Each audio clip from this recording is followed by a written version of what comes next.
Olá, eu sou a Bia Granja, fundadora do YouPix, e eu acredito que a internet é uma ferramenta muito poderosa de autoexpressão e diversidade. Sabe quando você é criança pequena e você sonha em ser astronauta, bailarina, advogada, médico? Então, eu nunca tive isso.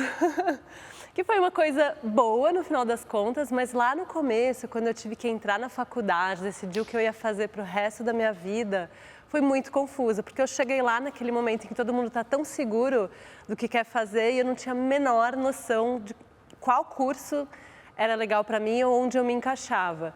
O que aconteceu daí foi que eu acabei fazendo turismo, que era a faculdade que estava bombando no momento, tipo, era o hype da vez. Não, agora turismo é a bola da vez, todos vão fazer, e era uma nota de corte altíssima, porque estava muito, né, na moda, então era super difícil de entrar, era mais difícil de entrar do que direito, sabe? Tava assim, bem. E eu fui fazer turismo e rapidinho eu descobri que eu não tinha nada a ver com turismo. E ao mesmo tempo eu também não sabia o que eu queria fazer da minha vida. E por isso eu resolvi ir trabalhar. Eu estava fazendo a faculdade, lógico, fui lá pegar meu diploma, mas no meio disso tudo eu falei, cara, eu vou trabalhar, vou começar a olhar coisas. E meu primeiro emprego da vida formal, com carteira assinada, foi numa empresa de telemarketing que vendia banda larga. Era a entrada, era o começo da banda larga no Brasil, assim, era uma coisa incrível. A gente fazia parte daquele time que ia vender, ia mudar a vida, a internet no Brasil. E, cara, durou menos de um mês.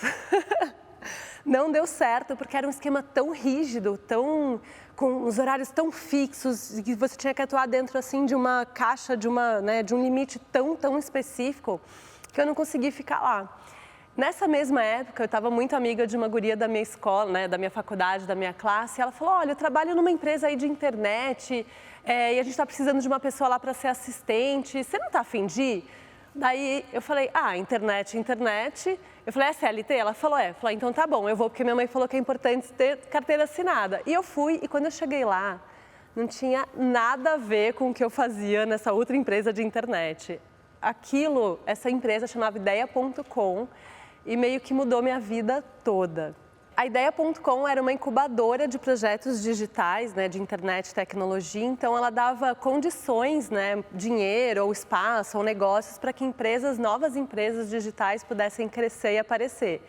Isso foi mais ou menos nos anos 2000, que foi mais ou menos também quando estourou a bolha da internet, né? Então essa empresa, eu trabalhei lá por 2 anos, mas foi um momento em que a gente tinha muito dinheiro, muitas coisas acontecendo, muitas empresas abrindo. Todo mundo ia, tipo, abrir um site, ficar rico e ganhar $1 milhão em um mês, né? Então, assim, era uma bolha mesmo, estava crescendo, e de repente, ela estourou porque não tinha como sustentar todo aquele ecossistema. Tipo, a grana não existia ainda. Mas o que serviu para mim de trabalhar na Ideia.com foi conhecer a internet de verdade. Foi lá que eu descobri o Google. E o Google, cara, mudou a minha vida, assim. Foi muito transformador poder ter acesso a todo o conhecimento do mundo não filtrado com um clique.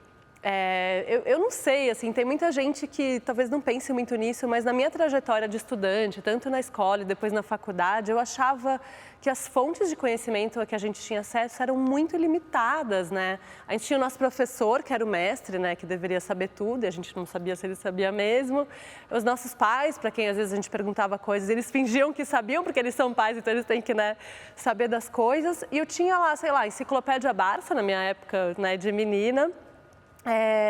E eu lembro quando foi lançado o Almanaque da Folha, que era tipo uma enciclopédia, só que muito mais legal, porque os textos eram mais curtos e tinha muito mais imagem. Então, cara, eu tinha essas 4 fontes formais, né, de educação, vamos dizer assim. Aí tinha alguma coisinha de TV, alguma coisinha de revista e jornal, mas era muito limitado. Então, quando eu descobri o Google, eu podia, sei lá, fazer qualquer tipo de pesquisa, sei lá, reprodução de minhoca, e ter vários pontos de vista sobre a reprodução de minhoca. Era muito além do fato, né? Se você entrasse na enciclopédia, ele ia ensinar as minhocas são hermafroditas, não sei o que, etc. Só que no Google você podia ter pessoas opinando sobre a reprodução de minhoca, falando sobre outras visões de reprodução de minhoca. Quer dizer, era muito mais rico. Essa diversidade de visões sobre o mesmo assunto me encantaram, assim, loucamente. Eu realmente enlouqueci com a internet. essa experiência que eu tive na Ideia.com não só me mostrou a internet como ela é e o potencial, né, que a internet tinha e tem hoje como ferramenta de autoexpressão e diversidade, mas também me mostrou como era possível existir profissionalmente dentro de um espaço e uma dinâmica muito mais solta, assim. O CEO, né, dessa empresa, a Ideia.com, ele andava de patinete, a gente estava num galpão gigante, assim, e tinha parte do escritório Ideia.com, e cada incubado, cada empresa tinha uma salinha, então era um galpãozão, e ele ia com aquele patinete andando. Eu, cara, isso é muito legal, eu ando eu trabalho numa empresa que eu estou usando de patinete. Esse cara, que é o Bob, que acabou virando meu marido, então isso é uma coisa importante, ele era muito inspirador para mim, porque ele sempre teve uma visão de olhar para as pessoas e não colocá-las em caixa. Então, eu fui contratada para ser uma assistente, mas ele falou, cara, olha isso que eu estou fazendo, o que você acha? Ele me pediu opinião, daí eu ia me envolvendo, daí ele me jogava o projeto na mão, tipo, como assim eu vou fazer esse projeto? E eu ia indo e eu consegui descobrir ali várias outras coisas. Tipo, ele me deu espaço para que eu descobrisse várias outras coisas sobre mim mesma, sabe? É óbvio que quando eu cheguei nesse ponto, eu já tinha feito tanta coisa na vida, né? Eu tive, enfim, meu pai morreu cedo, então muito cedo eu fui para a rua, eu fui trabalhar. Com 6 anos de idade, eu lembro que eu morava num condomínio e eu tinha uma banquinha de objetos que eu não queria mais, meus brinquedos velhos e não sei o quê. Aí eu sentava ali na rua do condomínio e ficava esperando outras crianças passarem para vender. Óbvio que eu nunca vendia nada, porque, né, era um monte de coisa velha que, tipo, eu não queria, então ninguém queria. Mas era um exercício de ficar ali, conhecendo as pessoas, e isso meio que me acompanhou. Quando eu entrei no colegial, né, no ensino médio hoje, eu vendia calça bailarina, eu vendia bolo, eu vendia brigadeiro. Eu gostava de, tipo, ter algum assunto para me conectar com pessoas, sabe? Eu acho que isso, olhando hoje até o que eu faço, e esse é meu momento ali na Ideia.com, que foi tão transformador, e conhecer a internet, ver outras pessoas lá fazendo conteúdo, eu acho que tudo isso meio converge, meio que é a mesma coisa. Eu gosto de diversidade, eu gosto de pessoas, de ter acesso a pessoas. E descobri também que eu não fui feita para a CLT. Coisas muito rígidas, etc, etc. E quando a bolha da internet estourou, a Ideia.com como empresa deixou de existir. E eu achei muito interessante, porque o Bob, quando ele teve esse momento de, cara, minha empresa fechou, né? Não chegou a falir, porque não era uma empresa de serviço, quer dizer, ele ajudava outras empresas, mas tipo, ela ficou sem negócio. Ele foi se voltar para, né, ele se voltou para coisas que ele curtia fazer, porque ele também não sabia o que ele queria fazer, o que ele ia fazer. Então ele foi fotografar, que era uma coisa que ele sabia muito, não sei o quê. Daí, por conta dessa coisa de fotografia dele, ele se envolveu com fotógrafos que tinham um site de fotografia e que falavam sobre fotos profissionais, era uma coisa assim meio fine art, que chama Photosite, era uma agência de fotografia também. Ele falou, cara, eu estou investindo nesse projeto aqui, nesse site, nessa empresa, eu vou crescer essa empresa, eu quero transformar ela numa grande produtora de conteúdo sobre fotografia, né, profissional e tal. A gente está precisando de uma pessoa aqui para fazer o atendimento dos clientes e vender. Eu falei, cara, nunca fiz isso na vida, mas tipo, também não estou fazendo nada, então vamos aí. E fui. Começaram a crescer o negócio, lançaram uma revista impressa, depois eles lançaram um evento, uma coisa assim super bacana. E eu ficava mandando para o editor da revista vários links e várias matérias legais sobre pessoas comuns virando fotógrafas, porque naquela época a gente começou a ter camera phones, né? Que hoje em dia é só chamado de celular, porque todo celular tem uma câmera, mas naquela época era uma coisa tão especial que um celular com câmera chamado de camera phone.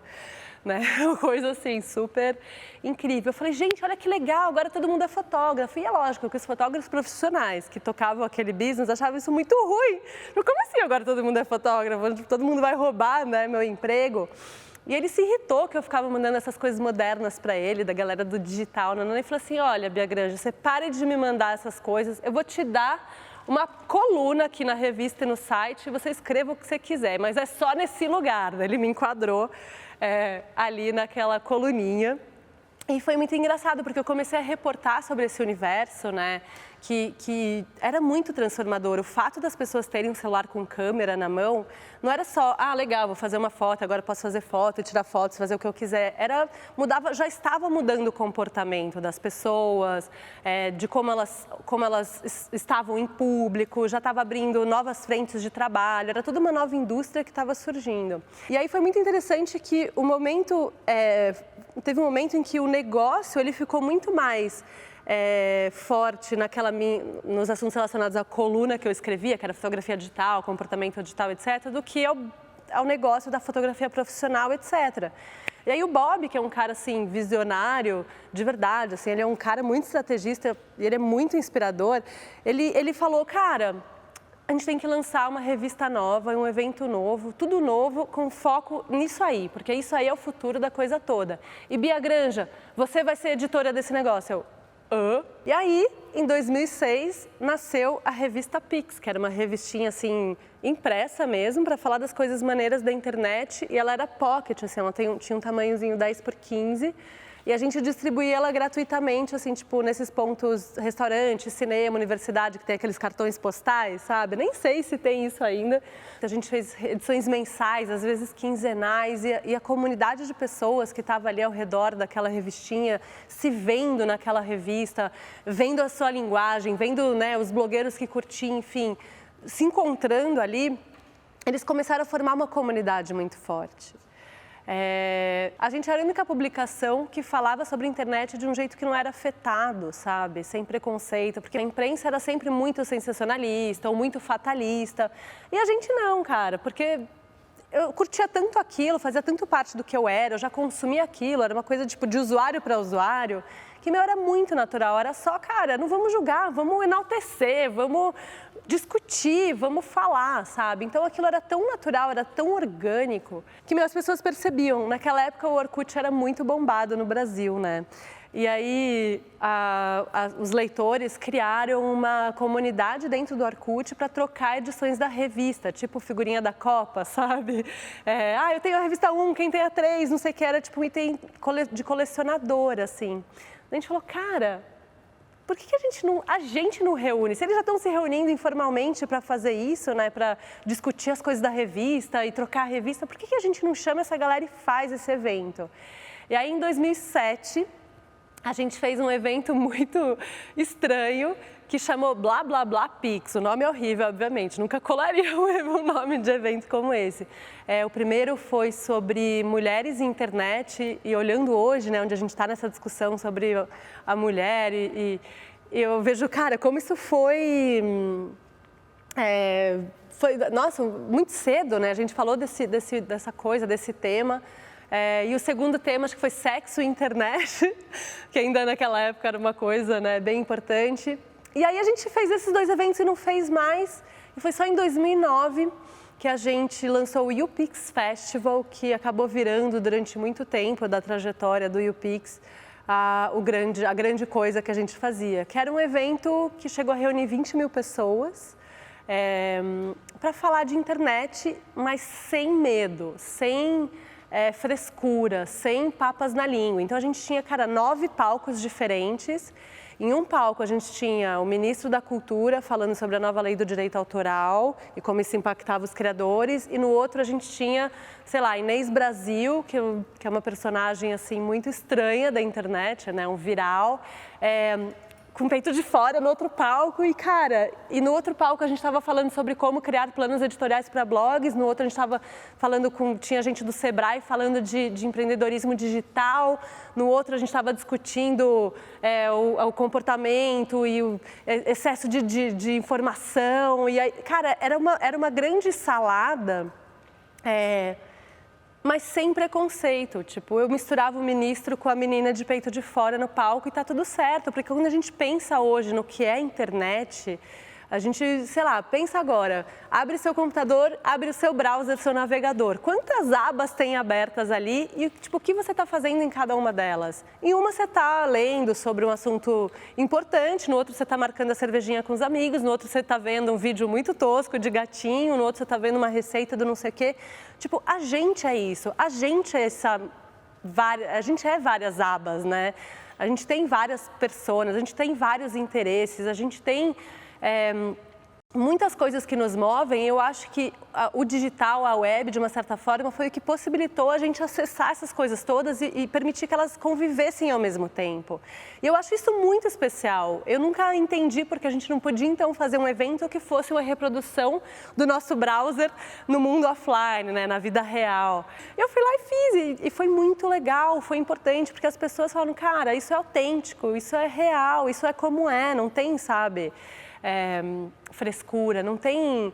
A gente não pensava muito, sabe, na estrutura. A gente ia lá e fazia, e aí no outro a gente fazia diferente, se não dava certo uma coisa a gente mudava, e tudo certo. E eu acho que é assim que é assim que tem que ser, né? A gente vive num mundo hoje em que a única constante é que está tudo mudando e cada vez mais rápido, a gente não consegue mais acompanhar a mudança. Então, se a gente ficar muito preso às coisas, às definições, às caixas, às convenções, é muito provável que a gente fique muito angustiado nesse novo mundo e a gente não consiga navegar por esse novo mundo, né?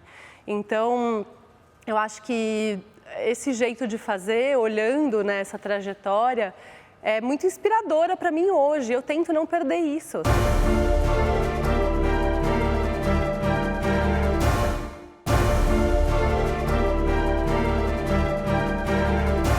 Como eu trabalho com uma coisa que é muito dinâmica, que é digital, que é a internet, tipo, se eu não estiver constantemente atenta ao que está rolando e mudando, mas mudando numa velocidade tão rápida quanto a da internet, porque a internet é tipo ano de cachorro, né? Um ano na internet equivale a 7 anos.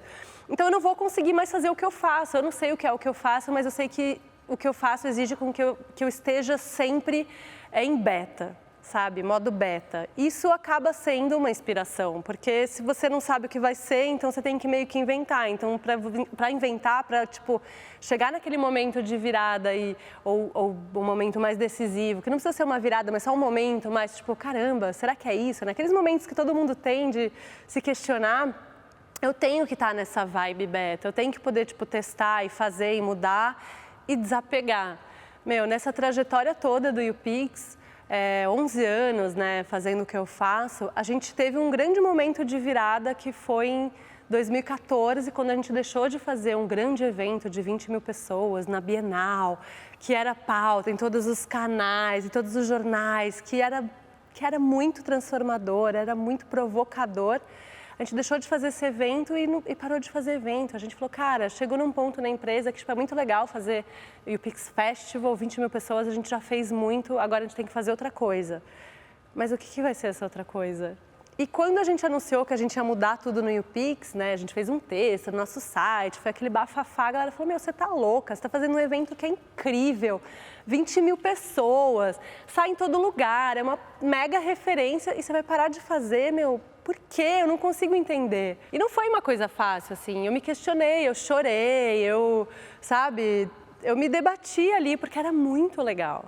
É muita energia, tipo aquele bando de gente curtindo muito uma coisa que você preparou, que você criou, que você fez a curadoria e é muito especial.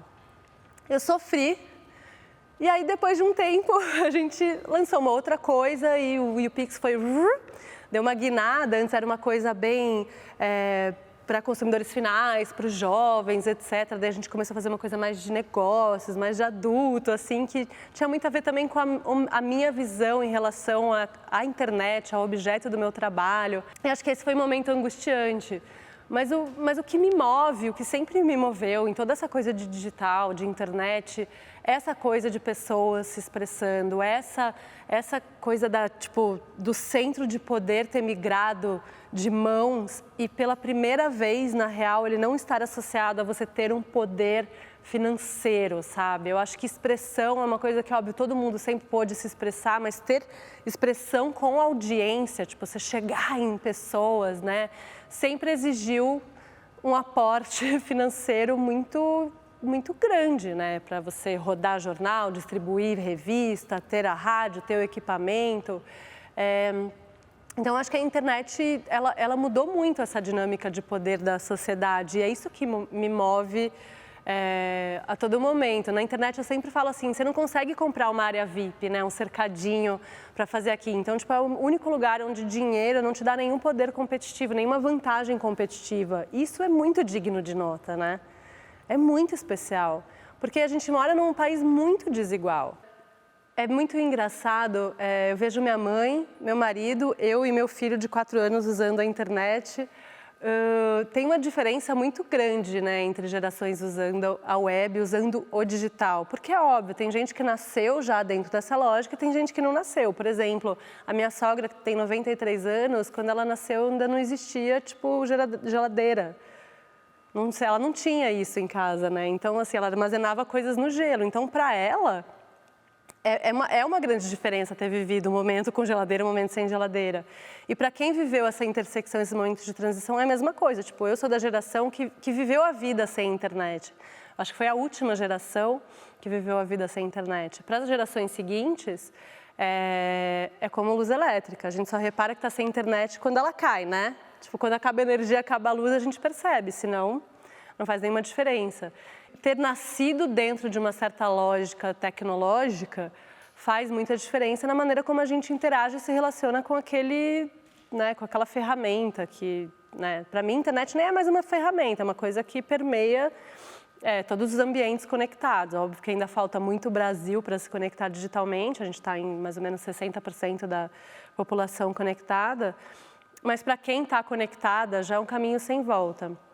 E quanto mais a gente viveu a vida offline, mais a gente tende a achar estranho certas coisas e certos comportamentos que rolam na web, no digital em geral, porque a gente sabia como era a vida antes, só por isso. Eu sou da época, por exemplo, da minha infância, da minha adolescência, era tudo muito linear, né? Então a gente tinha um momento certo para se informar, para se entreter, para estar com os amigos, para trabalhar. Cada momento era muito bem definido dentro da nossa vida, né? Só que hoje em dia não, tipo, todas essas coisas rolam ao mesmo tempo em layers diferentes. E por isso que às vezes eu acho que é tão confuso, porque essa não linearidade faz com que a gente tenha muito acesso a muita coisa ao mesmo tempo. O que é muito confuso para quem não nasceu dentro dessa lógica, mas para quem nasceu dentro dessa lógica só, tipo, a vida. Sabe aquela coisa de, pão francês na França que chama apenas pão?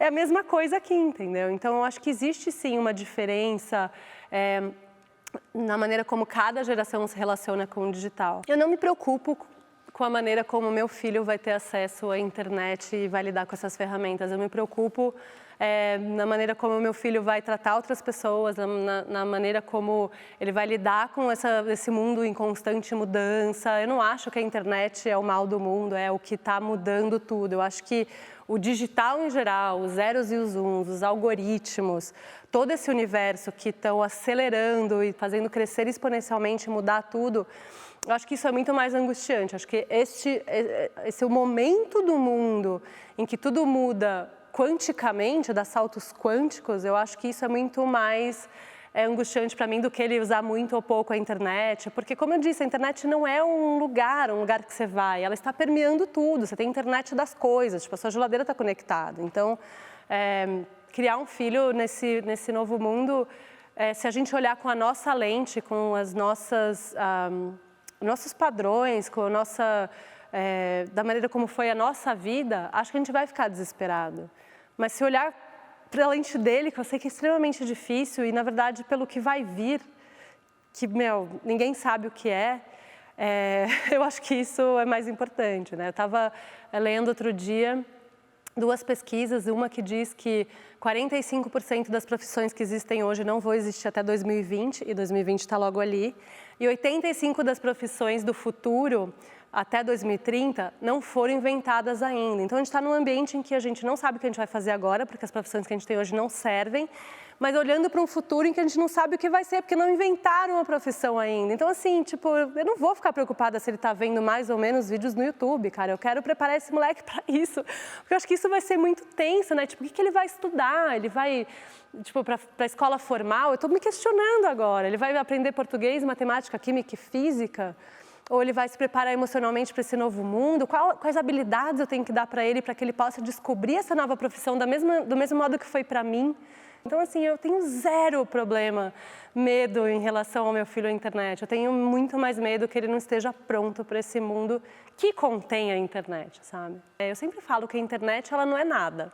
Ela é lá um repositório de pessoas, coisas, redes, conteúdos e afins, esperando o seu próprio interesse, né? O interesse da pessoa para para se compor, né? Então, tipo, a internet fica lá, tipo, eu quero ver um vídeo do não sei o quê, tipo, ela é um reflexo de você e do que você é, né? Eu sempre falo, se a sua internet está ruim, se só tem coisa besta, não sei o quê, talvez você tenha que olhar para dentro e avaliar, tipo, o que você está pedindo para ela, né? Porque o algoritmo, né, das redes sociais, eles aprendem com você, com o que você gosta. Se está muito ruim, é você que está fazendo isso, então é um ponto de atenção.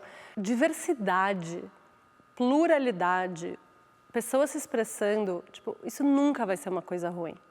Então, acho que a internet como ferramenta para isso ela é essencial. Daí você fala, mas Bia, as pessoas ficam na internet, ninguém sai daquele celular, não sei o quê. Sim, mas elas estão falando com outras pessoas, né? Porque é um repositório de gente fazendo coisas. E você comenta, você faz, você manda um áudio, quer dizer, as relações estão acontecendo. Eu sou muito otimista mesmo. Tem uma pesquisa da GV que diz que a cada 10% no aumento do índice de inclusão digital da pessoa, ela fica 2% mais feliz. Só de estar incluída usando um computador. Imagina o que é, então, qual é o efeito que tem, né, na pessoa poder se expressar, trocar com outras pessoas. Tipo, isso faz elas muito felizes. Tipo, a inclusão digital, principalmente no Brasil, significa inclusão social também. Porque o Brasil é muito grande e tem muita gente vivendo à margem. Quando a gente olha, por exemplo, o fenômeno dos MCs, né? Cara, isso é cultura da favela vindo para o mainstream, vindo para a massa, saindo ali do gueto, através da internet, para misturar, de fato, todas essas pessoas que moram nesse Brasil diverso. Então, eu sou muito otimista em relação à internet. Eu acho que tem questões, informação rasa. Tipo, não é rasa, porque toda a informação do mundo está lá. Se você quiser se aprofundar, você vai se aprofundar. E se você não quiser, tipo, isso é de você, entendeu? Você que faz a sua internet. Eu acho que qualquer coisa em excesso e de modo desequilibrado vai ser ruim. Mas eu acho também que a internet é uma ferramenta muito nova, a rede social é uma coisa muito nova e a gente está aprendendo a lidar com isso. Os mais velhos acho que vão sofrer mais, porque né, estão no meio do caminho, mas os mais jovens, tirando isso de letra, cada vez mais fácil, né, de um jeito mais rápido.